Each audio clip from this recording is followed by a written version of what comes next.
Once you move volumes, then you reduce the logistic costs.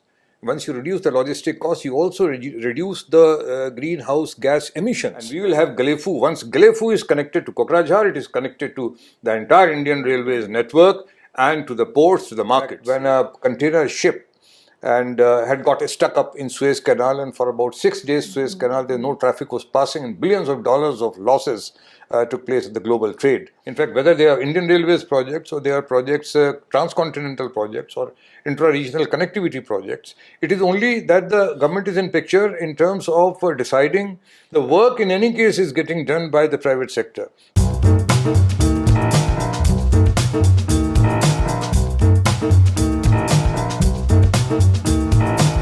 Hello and welcome to Chintan Speak, the podcast brought to you by the Chintan Research Foundation, where we bring you timely conversation on the issues shaping India and the world.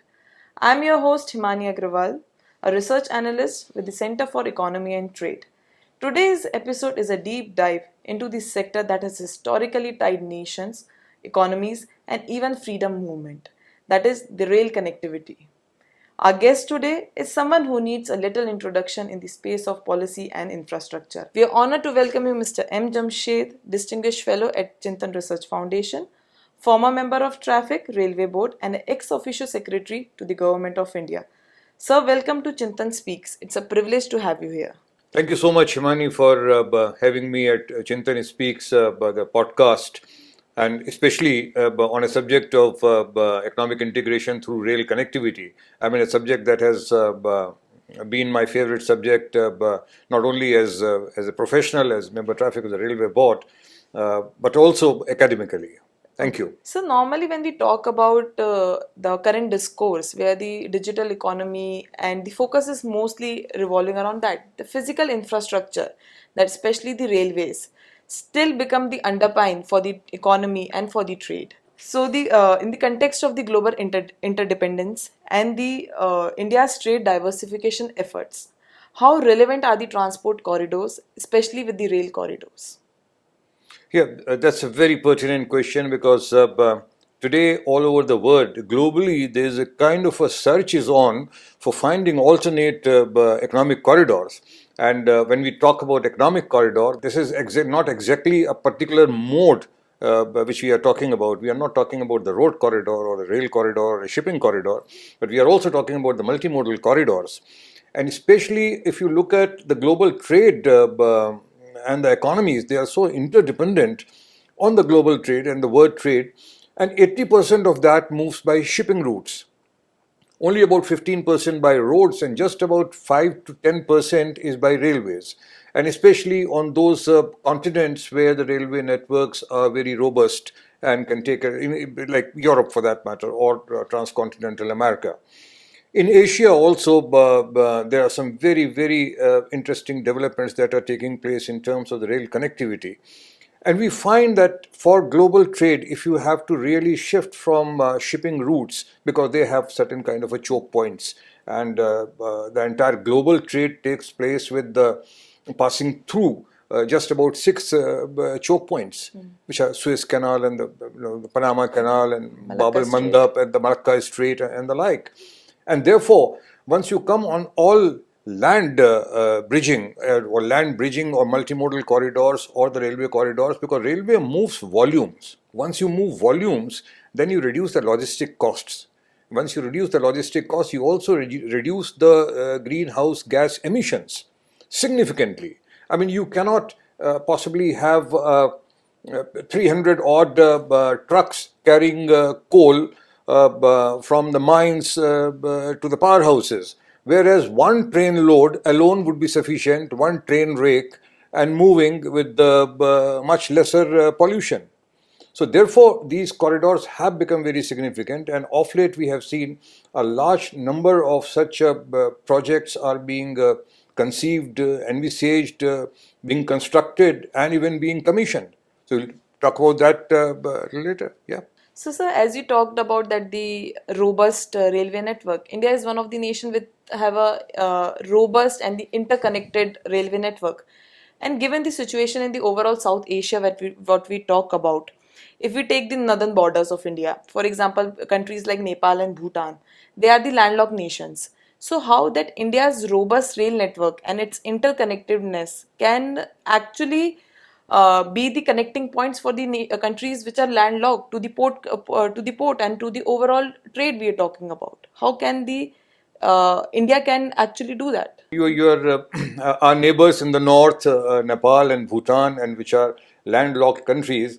First of all, let me also tell you very briefly about how the Indian Railways network operates and how big is this. It's a mammoth organization, Indian Railways, under the largest in the world under a single department being managed. And we have roughly around 1 lakh plus track kilometers and about 68,000 route kilometers. This is also a legacy from the British days where the subcontinent was provided with only the broad gauge. Now, from Pakistan to Bangladesh and earlier days it used to be up to Myanmar, there is only a broad gauge system. This broad gauge system is nowhere else in the world, in no other region. They're all standard gauges and different kinds of standard gauges and the meter gauge in Southeast Asia for that matter. Now, India is located in such a way, I mean, this is like, as somebody had said, that we can't be at the crossroads of Asia and remain disconnected. So we have to be connected, and we are having a road network and cross-border connectivities. At the same time, the rail connectivities, a lot of efforts are being made, and now practically we are connected with all the neighboring countries of South Asia and looking beyond the region. As far as Nepal is concerned, Nepal is Nepal is the topography of Nepal is a little kind of is mountainous. Kathmandu is a valley, and then there is a valley portion on the southern side of Nepal. If you can picturize that, then you will find that all the railway connectivities and the surveys that are being conducted by Indian Railways, there are about half a dozen surveys in different points in the southern region of Nepal and India for cross-border connectivities, so that we are able to connect between India and Nepal. A large number of cross-border interchange points could be established by the railways. Today we have two operating cross-border interchange points with Nepal. Raxaul and Birganj is one, which is the most important, and the second is Bijalpura Bardibas. Third one, Katihar Jogbani, is also coming up. It's under construction. So we'll soon have three interchange points with Nepal. The traffic basically gets unloaded at Birganj ICD. I mean, like enormous amount of traffic that comes from the Indian ports for Nepal, meant for Nepal. Mostly inward traffic that is all carried by Indian Railways with its container trains, and it gets unloaded at the Birganj ICD. Thereafter, it's picked up by the smaller trucks. And again, I mean, it's a logistics nightmare. In fact, taking all these trucks in hundreds and thousands, in fact, into Kathmandu Valley and other locations in Nepal. So what Nepal is doing is they are also very keen to develop a certain kind of a railway network, and they are looking at a very ambitious project which is called East and West Railway Line in Nepal. That is Mechi to Mahakali. These two locations, two towns, in fact, on east and west of Nepal. In the southern side, they are going to have a 945-kilometer long railway line. The project reports, etc., are all completed. Feasibility has been established, and the financing is being worked out. Indian Railways, after these 5, 6, 7 surveys, if they found the feasibility, then 1 or 2 more points, interchange points, will be opened. At the same time, Biratganj Biratganj railway line is already half has been commissioned. It's about 18 to 30 kilometers of line, and more will be commissioned. The most exciting thing that's still at a project level is away from the drawing boards is basically connecting Raxaul in India with Kathmandu. And if you can connect Kathmandu and in the valley, basically across the hill, then you have the entire traffic which is getting unloaded at Birganj and being dealt with there, and in Raxaul, that entire traffic will be going to Kathmandu and taking care of all its needs, basically all the merchandise, raw material, construction material. For the development and growth of Nepali economy, this would be very, very essential.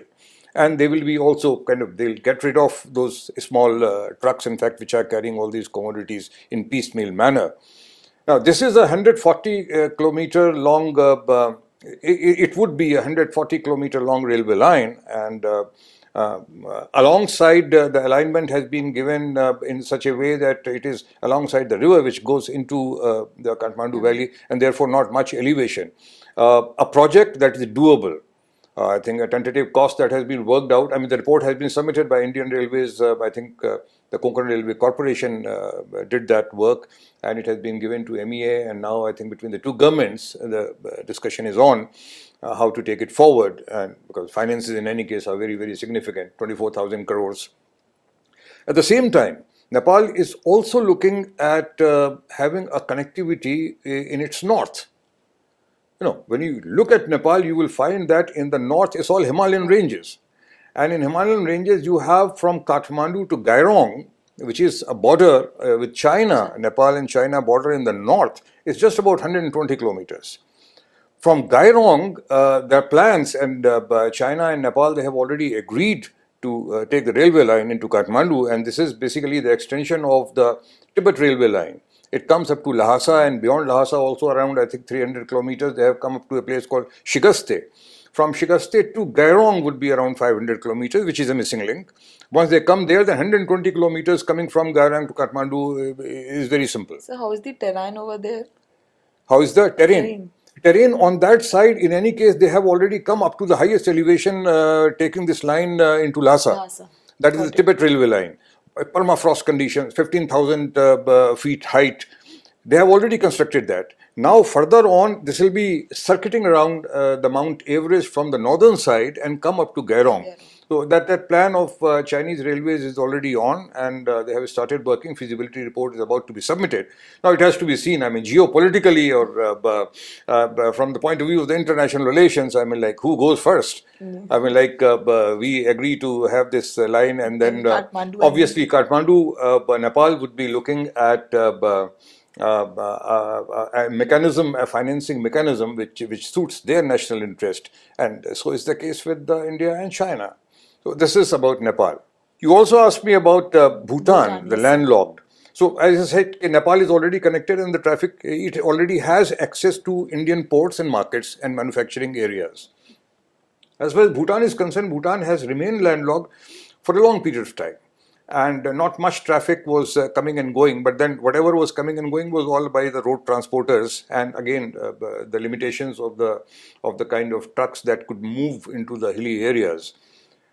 There also India and Nepal, India and Bhutan, they decided to undertake a couple of surveys to have the railway line extended, the Indian railway line, which is going in the northeastern region, extended into the southern portions, which is the flatter region, Tarai region of Bhutan, and get the connectivity connected inside. Today it's not inside, it is our own railway line is outside, and there are interchange points, and the traffic gets unloaded at Hashimara, Punsheling. I mean, these are a couple of these places, in fact, border towns for cross-border traffic. Out of the 6 surveys that are being conducted, 2 surveys have been finally approved by both the governments. One is that Baranhat and Samaste, which is near Jalpaiguri side. And on the eastern side, if you go, then you will find that there is a place. There used to be a very interesting development that is taking place in Bhutan. A very small sleepy town in Tarai, bordering India, of Galefu, was in 2023, a national vision was given by the king, and it was decided that we are going to have a major mega town here with SEZs, with international airports, and about 10,000 square kilometers of all kinds of facilities. It'll have universities, and it'll have colleges, it'll have medical facilities, it'll have industries coming out. So Galefu has been chosen, and Galefu to Kokrajhar on Indian side in Assam, that railway line, which is the main link.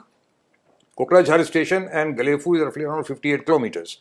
This 58 kilometers line was surveyed, agreed by both the countries, and the report has also been submitted, and soon, I mean, the construction will start, And we will have Galefu. Once Galefu is connected to Kokrajhar, it is connected to the entire Indian Railways network and to the ports, to the markets. Interestingly, on the northern side near Jalpaiguri, we already have a point which has been commissioned where Mitali Express is running, Haldibari Chilahati, that is with Bangladesh. So that also gets connected. Bhutan gets an exit into Bangladesh and to perhaps Mongla port. So these are the developments, and then India in any case, because these are the projects where Indian government's role is the key role in all these projects with these two countries. Yes, sir. Where this is being done, and this is of course in mutual interest of both these countries, and it's a win-win situation. Yes. So that was really insightful. So moving forward from the northern corridor to if you move toward the eastern corridor, India already has a Act East policy in place where we talk about the strategic tie-up and the economic relations with the ASEAN nation. However, the India's connection with the ASEAN brings into the Bangladesh as a critical checkpoint. That via Bangladesh and the northeastern nation in northeastern states of India as a gateway, and the Bangladesh as a critical checkpoint through Myanmar, how we can connect it with the ASEAN nations. Bangladesh is. I mean, we will not be talking about the geopolitics. I mean, which Yes. kind of off and on, in fact, the bilateral relations keep impacting the trade and the movement of people and goods, and that's the condition now. But let's talk about how Bangladesh is placed in this India's Act East policy, and very significantly from Look East to Act East. In last 10 years, a lot of emphasis has been given on connecting India with ASEAN, both by the road network and also by the railways. Now, this is very interesting that with Bangladesh, we had some of the railway lines during the British and the colonial days. In fact, in the whole subcontinent, there were lines which were piecemeal, they were kind of abandoned, and they had been restored in certain places, and new lines are being laid. Today, we have 5 interchange points with Bangladesh, with the regular running traffic till very recently. And this is basically Binapol, Petrapol. It starts with from the West Bengal border, and from, if you really look at it, from the Calcutta side and going up to New Jalpaiguri. These are the interchange points. The first one is Binapol, Petrapol, and then you have Gede and Darshna, then Radhikapur, Berol, and then Singhabad, Rohanpur. These are the 4 here. And then Haldibari, Chilahati on the northern side near Assam. That is the 5th one. On these 5 interchange points with Bangladeshi Railway and Indian Railways, 3 mail express trains are running. Matri Express, Mitali Express, Bandhan Express. These are the 3. One goes to that Mongla port, one goes to Dhaka, another one also goes to Dhaka. Sir, sorry to cut you. Are these only the passenger railway or the freight railways also? Yeah, there is nothing like a passenger railway and a freight railway. Somehow this is basically a European concept, and some of the American lines are dedicated freight corridor like we also have now. But this is basically connecting the 2 networks. Once you connect the 2 networks on the same broad gauge railway line, then you run both the trains. Okay. So a significant point is that there is also a passenger carrying trains running on these 3 interchange points. There are 5 interchange points I talked about. Most of the time it is the freight traffic, and till last year the total, in fact, in 1 year, roughly around 1,000 freight trains were run from India to Bangladesh, carrying all kinds of goods. And from that side, coming back, most of the time, these are empty rakes. Very little traffic comes from Bangladesh to India, but it is all, in a way, one way from India to Bangladesh. So again, these are the 5 interchange points where these goods trains and the passenger trains are being exchanged. At the same time, the 6th connectivity, which is, to my mind, is one of the very, very significant one, is Agartala, Tripura, has been connected with Akhaura.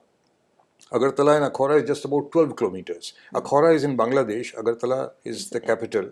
So that Nishantpur is the border station, in fact, after about 5 kilometers. Once this is connected, they will all be moving across Bangladesh with 500 kilometers compared with 1600 kilometers that we take via Jalpaiguri, Guwahati, and then coming down south to Mizoram. This 500 would also reduce the tremendous amount of logistic costs would get reduced. The benefit to both the economies is tremendous. The time being taken today is about 16 hours, the minimum 16 to 24 hours, which will get 36 hours, no, not 16, I'm sorry. And then it will get reduced to about 10 hours of traveling time for a good strain. So it's a massive, massive project which could give us those kinds of advantages, unprecedented advantages. But the only thing is that between Dhaka, there is a place called Tongi. So between Tongi and Akhora, the line is still a meter gauge line, but which the Bangladesh Railway is converting into a broad gauge. Once that happens, then you have a true broad gauge seamless connectivity all the way from northeastern across transit. And you would normally, there should have been a question that how does Bangladesh gain out of this? I mean, Indian gains are kind of tremendous. But how does Bangladesh, why would Bangladesh permit this kind of a transit? Because they have not been as yet, because the gauge is also involved. Because there is a thing called apportioned earning. Whenever you run a train, then you have to give that kind of an apportioned earning to that zone, to that railway system. So apportioned earning of all these trains, all the goods trains which will be running, they will be given to Bangladesh, which will be much more than the freight earning that they have earned today from their freight traffic. Myanmar will, how our connectivity with Bangladesh and to extend it to the ASEAN nation, how Myanmar will be the transit point for it? I'll tell you very briefly that Myanmar becomes very, very significant, and it's a very key point between Southeast Asia and the Indian subcontinent, South Asia. Because Myanmar is one place which is today is disconnected. The road that India-Myanmar Thailand trilateral road, IMTT, in fact, Indian government has provided the funding, and NHAI is working on that. But that is also getting stuck up due to certain law and order situation in Myanmar off and on.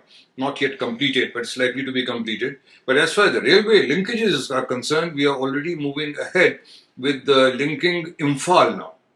You must have read these reports that from Silchar to Imphal, the work is already on the bridges, etc. It's a very difficult terrain. Once we reach Imphal, from Imphal to a place called More, which is the border of Myanmar, is about 110 kilometers. That also is a sanctioned project and for railway line.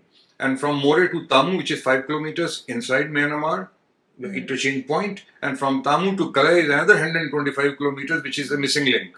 Once that gets connected and this 110 gets connected, 250 kilometers, you are into Yangon.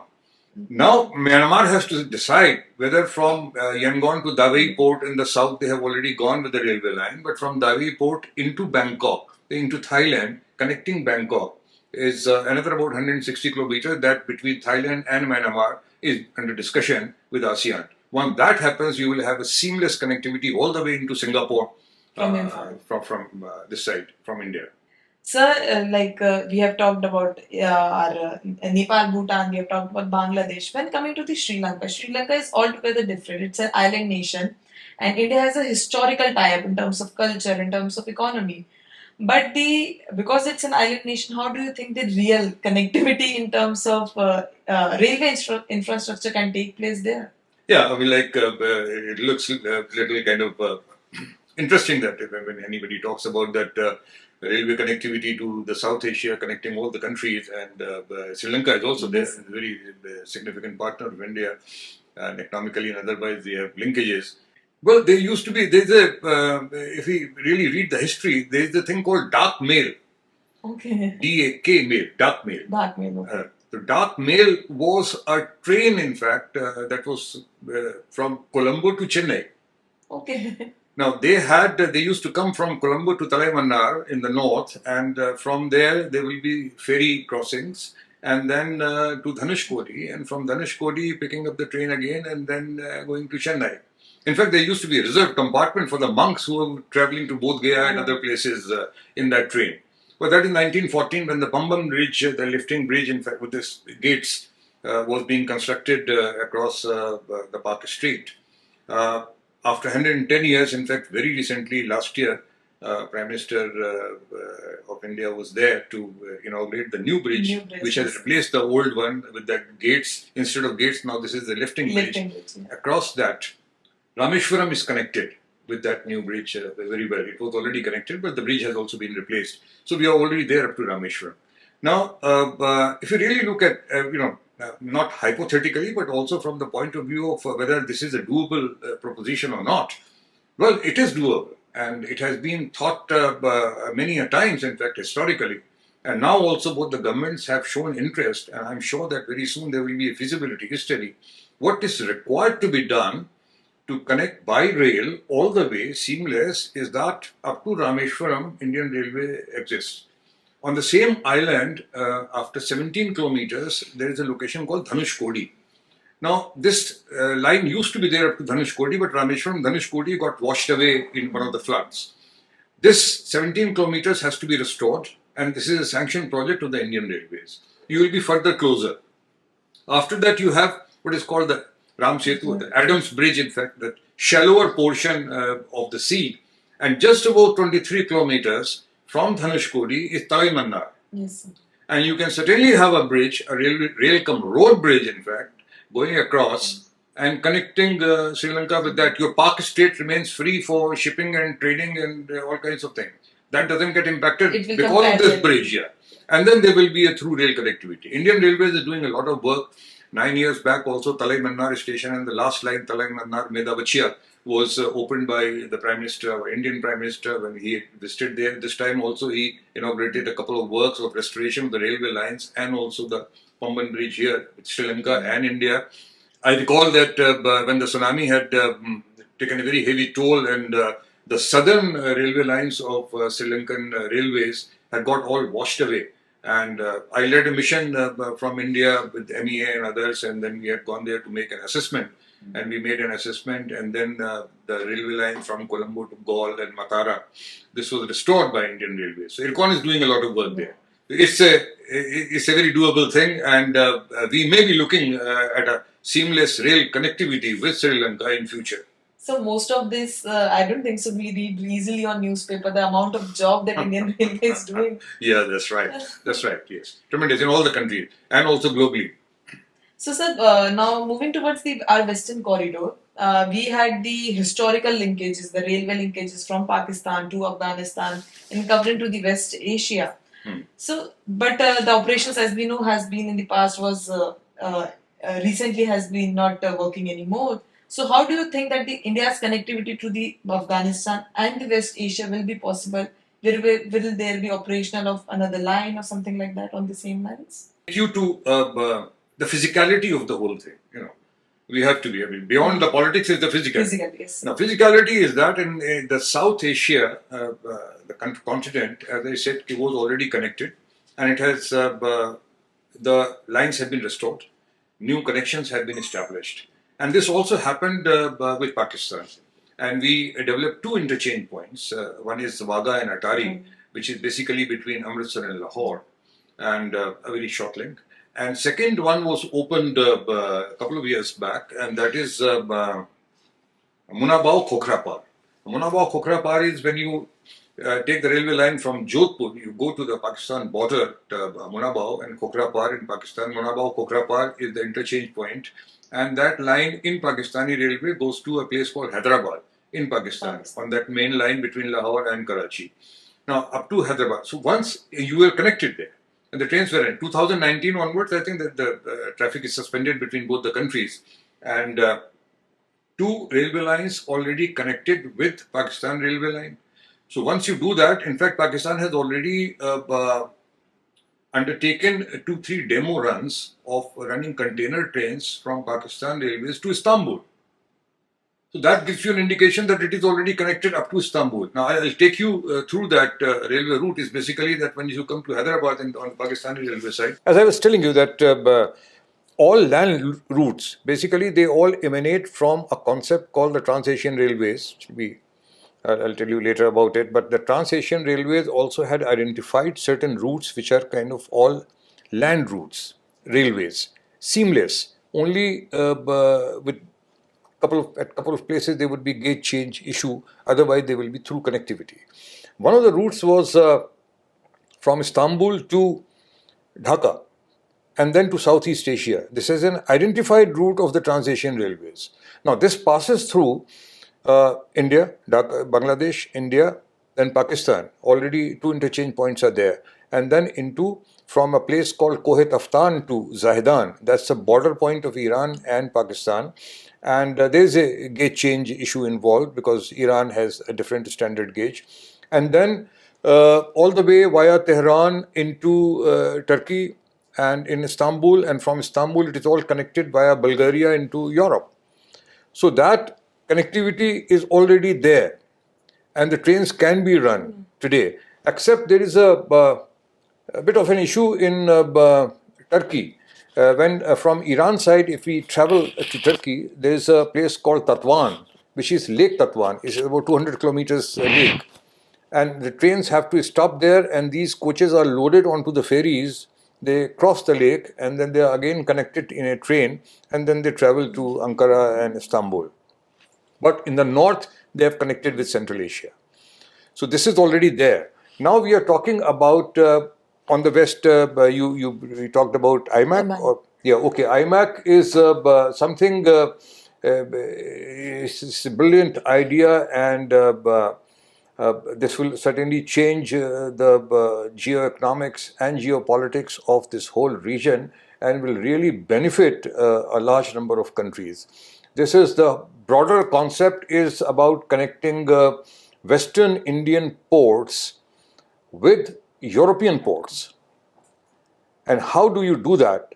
Today you have an existing shipping route via Suez Canal, Bab el-Mandab in the Red Sea, and then Suez Canal into Mediterranean, and then you touch the markets of Europe. There has been an incident a couple of years back, in fact, when a container ship had got stuck up in Suez Canal, and for about 6 days Suez Canal, no traffic was passing, and billions of dollars of losses took place in the global trade. This time around, again, the Red Sea crisis, basically Red Sea and the Arabian Sea, and that bottleneck, the choke point is Bab el-Mandab. And that was with the Houthi crisis going on, and ships being attacked. A large number of ships were not traversing through Suez Canal, and this traffic had got limited to just about 10 to 15% in certain periods of the year in last 2 years. Things have not yet settled down. I mean, this resulted in all the ships and the trading route getting diverted through Cape of Good Hope, which is South Africa, around the whole continent of Africa, and then getting into Europe and the Mediterranean was 12,000 nautical miles additional logistic cost, very expensive, and not many shipping lines would be in a position to do that. Now, the whole idea was conceived on the sidelines of G20 in New Delhi, and jointly chaired by Prime Minister Mr. Modi and President of the United States of America, Joe Biden, and about 8 other heads of states. And it was conceived and decided that we will have the sea come land come sea route, another alternate route to Suez Canal, a shorter route, in fact, which will connect with for the trade that is taking place. It remains uninterrupted due to any developments, adverse developments in the Red Sea. Transit corridor, and which is now being called the economic corridor, like it will connect ports of Gujarat, Mundra, and JNPT, and in the south, by ship, traveling up to the UAE. In UAE, you have Jebel Ali in the northern side of the Gulf, Persian Gulf. You have Saudi ports, and on the mouth of the Gulf, in fact, you have Fujairah port. Yes. So it will be basically Fujairah port would be the place, in fact, to connect Western Indian ports to Fujairah port. And from Fujairah port, Etihad railway line is already connecting it to Saudi railway network. There is a missing link between Al Guifat from UAE side to Riyadh, about 150 kilometers. And beyond that, for about 1200 kilometers, there's a very robust railway system of Saudi Railways is in position, I mean, which is high haul, long haul trains, and state of the art facilities, high speeds. And it goes all the way to Al Haditha. Al Haditha is a border town between Jordan and Saudi Arabia. This railway line terminates there. Now you have to go to Haifa. Basically, the port on the Mediterranean Israel. side is Haifa in Israel. You have roughly around 300 kilometers between Haifa and Al Haditha. Across Jordan, you have to go via Amman, and then to between in Israel on the north of the West Bank. Haifa is connected by a railway line up to Beit Shean, which is on the border of Jordan. So up to Beit Shean, the railway line is already there. From Beit Shean to Al Haditha across Jordan, this railway line has to be constructed, and on this side, Al Guifat to the UAE lines. Once these two missing links are put in place, you will have a through land bridging across Saudi Arabian Peninsula, all the way from UAE to Mediterranean coast at Haifa, and from Haifa again. So the goods will be shipped by sea. They will be unloaded. For example, let's keep in mind it's a containerized cargo to begin with, and containers get unloaded at Fujairah and Jebel Ali and other ports. From there on to the Saudi railway network, they are loaded onto the trains, and these trains move container trains, heavy double-stack container trains, longer container trains, in fact, which can carry about 3,000 containers at a time.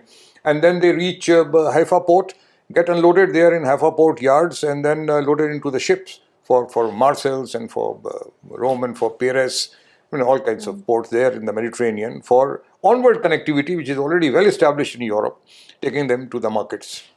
So, if we talk about the interconnectivity between the different nations in the on the west, so is there a gauge consistency in terms of the railway lines for Etihad railway to the Saudi and to the Jordan and Israel we are talking about?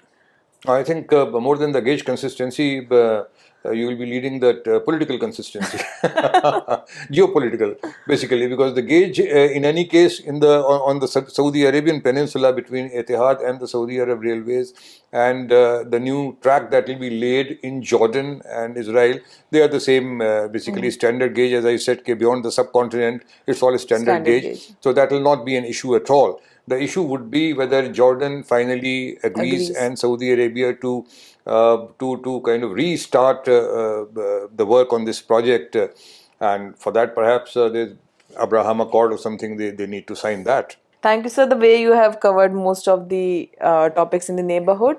Now if we talk about the Trans-Asian Rail Corridor that you have already, from your experience that you have worked with World Bank, UNESCAPE and the SAARC, that how the TAR, a corridor, and also the alternative routes that you have already talked about in your articles, transit route towards Suez, to Malacca Strait or the Panama, how does that impact the overall the trade and the movement of the goods? I think yes, it's very pertinent that something which took place almost about 20 years back in 2007 when Trans-Asian Railway agreement was signed by all the states, and UNESCAPE was the body, in fact, which developed that whole agreement, and taking into account the perceptions by the countries and also their own requirements and indicating the missing links. So they were basically in Trans-Asian Railway, there are three corridors. One is the northern corridor, which connects China with Europe via St. Petersburg, via Russia. The second corridor is from China, and then it comes straightway into Central Asia. And container trains have already arrived, Chinese container trains into Tehran and other places. Yes. So the third is the southern corridor of Trans-Asian Railway. The southern corridor is the most complicated, with roughly around 22 countries, in fact. A whole lot of missing links and gauge change, involving gauge change at different locations. So that is still to be commissioned, to be operationalized. We talked about up to Dhaka. There's a broad gauge plus a standard gauge, so at least there's some connectivity. Now we have missing link between India and Myanmar, and there's a missing link between Myanmar and Thailand. Once these two missing links are established, then you have a through connectivity all the way into Singapore. In the meantime, other developments which are taking place beyond this, because the countries have to come together and do it, are in a way one-sided, which are basically under the BRI of China initiative. And now Kunming is is southern China, is getting connected to the entire Southeast Asia, and they have already laid the high-speed rail network up to Laos and then coming down into Thailand and the southern Thailand. So these developments are already taking place. As far as other corridors, as I said, people are looking for different other corridors as alternate to the choke points.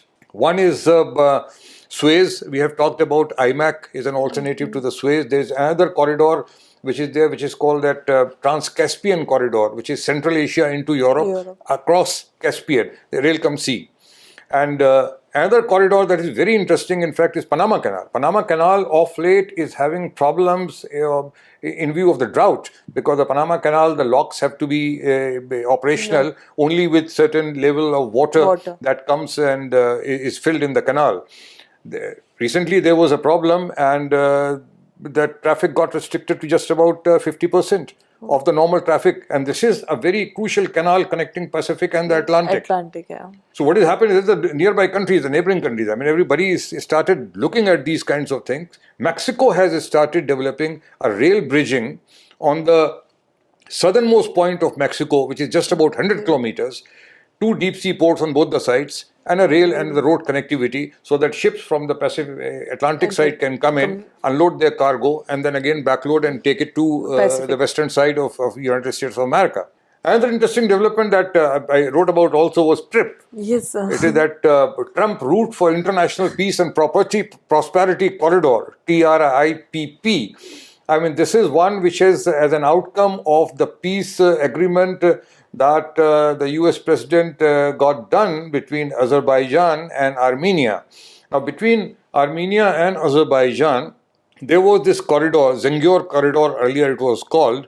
It's a 40-kilometer of line, railway line and a road, which Armenia doesn't permit. It has not been permitting. On one side is Azerbaijan, then you have Armenia, and then you again have one province of Azerbaijan.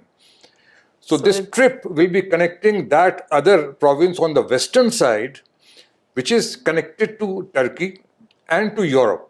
So once this corridor is available, then from Baku all the way from the Caspian coast of Azerbaijan into this corridor, 40 kilometers corridor, multinational companies, especially most of the American companies, are already coming, and it has been given on lease, and they will be working on it. I think in in a very short time they will be able to complete it. The latest after that, because this has already been signed, is something that is developing in Thailand. Yes, sir, the Malacca Strait. There is a Malacca Strait comes down south. There is the isthmus of Malacca Strait. At the narrowest point is just about 40 kilometers narrow between the Gulf of Thailand and Andaman Sea. And if we look at the overall picture, then this is Pacific and the Indian Ocean.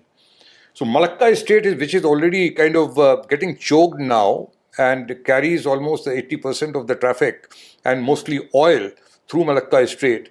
This will be an alternate to the Malacca Strait choking. This will again be a land bridging with the 6-lane highways and about double tracking of railway tracks and 2 deep ports on both the sides of Thailand. So that is something also, is very interesting development that's taking place. Thank you, sir, for taking us that whole trip to the regional corridors and the connectivity project. The last question I would like to ask you is on the implementation side of it. We have seen that the China was able to demonstrate a remarkable speed and efficiency in terms of execution of their infrastructure project. How you see in terms of India, that how India can do such a large scale infrastructure project, and also what role that private sector plays in this execution? You're right. BRI is one of the initiatives, infrastructure initiatives of the Chinese government, and a large number of countries have also joined in. But it has its own issues, and but these issues are growing. In fact, some of the countries are walking out of BRI because that is not sustainable or not in the national interest. But as far as South Asia is concerned, in fact, India, through the line of credit and other grants, we have done very well in assisting the neighboring countries in their infrastructure projects, both roadways, railways, in many other sectors. As far as railways is concerned, the recent one, as I told you, Khulna and Mongla, this is a 60-kilometer line that has just been completed, connecting the Mongla port, which was not there earlier. The many other connectivities which the donor and also the External Affairs Ministry, they have funded and provided the required funds for making those connections, including Agartala-Akhora. And in Sri Lanka, a large number of projects have been completed. In Nepal, the projects are being completed. Galefu, Kokrajhar in Bhutan is being completed by Indian funding. So we are already there and in a very big way. And these countries, the South Asian countries, the BBI and region, others, they also look up to India to provide those kinds of, not only that assistance, but also assistance in terms of the rolling stock that we have given them, locomotives and coaches for running their railway systems. Now, as far as the larger transcontinental connectivities are concerned, there are other countries also which come in. Like, for example, IMAC. IMAC would be the entire construction of the railway line and the economic corridor, basically, at the pipeline and the railway line and the road in any case is there. On the Saudi side, would be done by UAE and Saudi Arabia and Jordan and Israel, and funded also by, to some extent, by United States of America.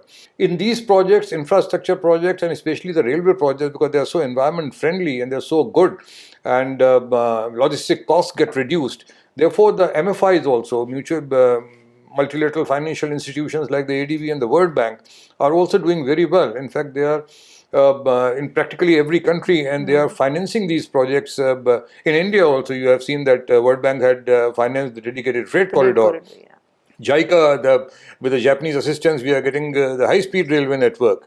And ADB has done a large number of projects where financing has been done. They're soft loans, basically, very convenient. And even in Mumbai, MRVC was also by the World Bank. So this is it's a combination of all kinds of things come together.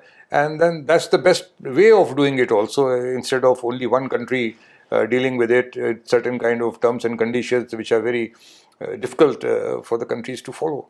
Oh. And then you said about the private sector. Yes, I mean, like, it is all about private sector.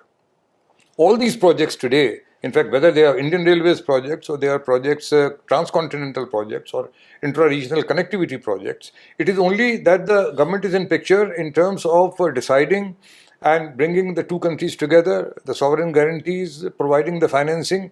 The work in any case is getting done by the private sector. The recent example is Taxmaco, is a Calcutta company, in fact, which have done the work between Agartala and Akhora. Indian company from Calcutta. And similarly, whenever the IMAC would be done, RITES is a PSU, CPSU of the Indian Railways, which would be doing the feasibility study as has been reported. But other construction works, I mean, there will be global tenders. I mean, the French companies would be there, Indian companies would be there. They are all private companies. Indian railway projects are also being finally, they are being actually in the field, is being done by the private sector and not by the railway department as such. I mean, although this could be only an authority for passing on the contract, but the work gets done and supervision. But the work gets done by the private sector. Tremendous scope of private sector in coming in. In fact, now we have private sector supplying the rolling stock, which was not the case earlier. They're supplying the coaches, they're supplying the metro coaches, they're manufacturing metro coaches, they're also supplying the locomotives, and also exporting from here. So, tremendous role. I mean, it's after all, I mean, the government will not be doing this. I mean, this will be all private sector. Thank you so much, sir. It was very insightful, sharing such a valuable and evolving landscape of the rail connectivity and regional integration. Thank you for joining us today. From the colonial era in locomotives to high-speed visions of connected South Asia and beyond, this conversation underscores how railway remain not just a tool of commerce, but a canvas for cooperation. That brings us to the end of the episode of Chintan Speaks. I am Himani Agrawal, and it's been a pleasure to host this deep conversation. Thank you so much. Thank you so much, Himani. Thank you for having me here.